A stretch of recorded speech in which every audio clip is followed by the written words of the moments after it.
Hello friends, നിങ്ങളെല്ലാവരും സുഖമായിട്ടിരിക്കുന്നല്ലോ അല്ലേ? ഞങ്ങളെല്ലാവരും ഇവിടെ സുഖമായിട്ടിരിക്കുന്നത്. അപ്പോൾ ഒന്ന് പുറത്ത് പോകാമെന്ന് ഓർത്തു. കുറച്ച് നാളായിരുന്നേ പുറത്ത് പോയി ഫുഡ് കഴിച്ചിട്ട്. എന്നാൽ ഒരു റെസ്റ്റോറൻറ്റിൽ പോകാമെന്ന് ഓർത്തു. ഞങ്ങൾ ഇറങ്ങി അപ്പം തൊട്ട് ഞങ്ങൾ ഡിസ്കഷനാണ് എവിടെ പോകണം എന്ന് ആലോചിച്ച് ലാസ്റ്റ് എത്തിയത് ഒരു ചൈനീസ് റെസ്റ്റോറൻറ്റിനാണ്. എപ്പോഴും അങ്ങനെ തന്നെയാണ്, ഞങ്ങൾ ലാസ്റ്റ് എത്തിച്ചേരുന്നത് ഇവിടെ ആയിരിക്കും മിക്കവാറും തന്നെ. അപ്പം ഇവിടുത്തെ ഒരു പ്രത്യേകത എന്ന് പറഞ്ഞാൽ ഇവിടെ ബുഫേ ആയതുകൊണ്ട് തന്നെ നമുക്ക് ഇഷ്ടമുള്ളത് എടുത്ത് കഴിക്കാം. പിള്ളേർക്കും വലിയവരൊക്കെ ആയിട്ട് പോകുന്നതുകൊണ്ട് ഓരോരുത്തർക്കും ഓരോ ഇഷ്ടമാണല്ലോ. അപ്പം ഇവിടെ ആകുമ്പോൾ നമുക്ക് ആ ഒരു പ്രശ്നമില്ല, അവനവൻ ഇഷ്ടമുള്ളത് എടുത്ത് കഴിച്ചോളും. അപ്പം ഞങ്ങളവിടെ ചെന്ന് അത്യാവശ്യം തിരക്കുണ്ടായിരുന്നു കേട്ടോ. അത് കഴിഞ്ഞപ്പോഴത്തേക്കും കുറച്ച് നേരം കഴിഞ്ഞപ്പോഴത്തേക്കും എല്ലാവരും പതുക്കെ പോയി തുടങ്ങി. അപ്പം ഇതിവിടുത്തെ ഒരു റെസിപ്പിയും ഇവിടുത്തെ ഒരു മെനു ഒക്കെയാണ് ഇതെന്ന് പറയുന്നത്.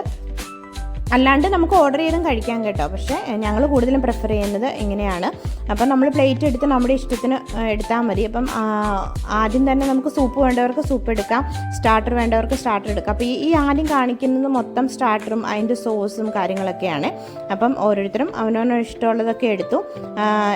ഇളയ ആൾക്കും, അതായത് സായമോക്കും ഏറ്റവും ഇളയ 2 പെൺപിള്ളേർക്കും, അവർക്ക് 2 പേർക്കും ഇഷ്ടം എന്ന് പറയുന്നത് ഫ്രീത്തും സോസേജൊക്കെ ആയിരുന്നേ. അപ്പോൾ അതുകൊണ്ട് തന്നെ വേറെ പ്രശ്നങ്ങളൊന്നുമില്ല.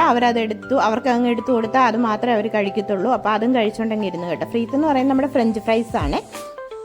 അപ്പം ബാക്കി ഇച്ചാൻ്റെ ഇഷ്ടത്തിനും അങ്ങനെയൊക്കെ എടുത്തു. പിന്നെ നമുക്ക് അതിൻ്റെ കൂടെ തന്നെ ഡ്രിങ്ക് ഫ്രീ ആണ്. അപ്പം നമുക്ക് ആ ഡ്രിങ്ക് നമ്മൾ എടുത്തിട്ടുണ്ടായിരുന്നു. നമ്മൾ സെലക്ട് ചെയ്ത് കൊക്കോക്കോളയായിരുന്നു. അപ്പം നമുക്കിഷ്ടമുള്ളത് ചോദിക്കാം കേട്ടോ. സ്പ്രൈറ്റ് വേണമെങ്കിൽ സ്പ്രൈറ്റ്, അല്ലെങ്കിൽ വെള്ളം വേണമെങ്കിൽ വെള്ളം പറഞ്ഞാൽ അവരങ്ങനെ കൊണ്ടുപോയി തരും. അപ്പോൾ അത് ഇതിൻ്റെ കൂടെ ഇൻക്ലൂഡഡ് ആണ്. അപ്പോൾ ഒരാളുടെ ഒരു റേറ്റ് എന്ന് പറയുന്നത് 30 അല്ലെങ്കിൽ 35 യൂറോ ആണ്. അത് ഡിപ്പെൻഡ് ഓൺ ഏത് ദിവസമാണ് നമ്മൾ പോകുന്നതിനനുസരിച്ചിരിക്കും. പിന്നെ ഇതൊക്കെ എന്ന് പറഞ്ഞാൽ മെയിൻ മെനുവിന് വരുന്ന സംഭവങ്ങളാണ്. എല്ലാത്തിനും പേരും കാര്യങ്ങളൊന്നും എനിക്കറിയാം. ഇതെല്ലാം സുഷിയാണ്.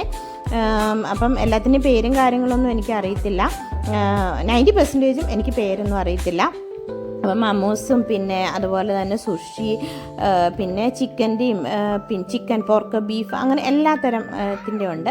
അതിൻ്റെ ലാസ്റ്റായിട്ട് നമുക്ക് ഡിസേർട്ടും ഉണ്ട്. ഡിസേർട്ടും ലാസ്റ്റ് എന്ന് പറഞ്ഞാൽ പിള്ളേരൊക്കെ ആദ്യം എടുത്ത് കഴിച്ചു തുടങ്ങും. കുറേ തരം ഫ്ലേവറിൻ്റെ ഐസ്ക്രീം, ക്യാൻഡി, അല്ലെങ്കിൽ കേക്ക്, അങ്ങനെയുള്ള കുറേ സംഭവങ്ങളുണ്ട്. പിന്നെ ബെൽജിയത്തിൻ്റേതായ കുറേ ഡിസേർട്ടുണ്ട്.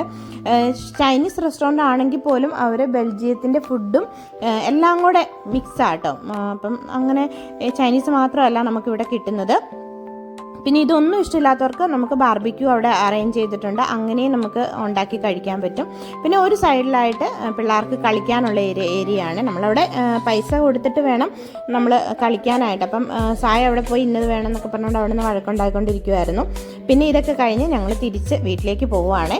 ഒരു ചെറിയ മലയാളത്തിലെ പാട്ടൊക്കെ കേട്ട് വൈകുന്നേരം നമ്മളൊരു നൈറ്റ് ഡ്രൈവ് എന്നൊക്കെ പറയുന്ന പോലെ എല്ലാം കഴിഞ്ഞ് തിരിച്ച് നമ്മൾ വൈകുന്നേരം വീട്ടിലേക്ക് പോരുവാണ്. അപ്പം ഓഫുള്ള ദിവസം ഇങ്ങനെ പുറത്തൊക്കെ പോയി നമ്മൾ ഫുഡ് കഴിക്കുന്നത് ഒരു വെറൈറ്റി ആണല്ലോ. നമ്മുടെ മൈൻഡൊക്കെ ഒന്ന് ചേഞ്ച് ആവും അങ്ങനെ. അപ്പം നിങ്ങൾക്ക് വീഡിയോ ഇഷ്ടപ്പെട്ടെന്ന് വിചാരിക്കുന്നു. അടുത്ത വീഡിയോ കാണാം കേട്ടോ. വീഡിയോ ഇഷ്ടപ്പെടുവാണെങ്കിൽ സബ്സ്ക്രൈബ് ചെയ്യാൻ മറക്കല്ലേ. Tata, bye bye.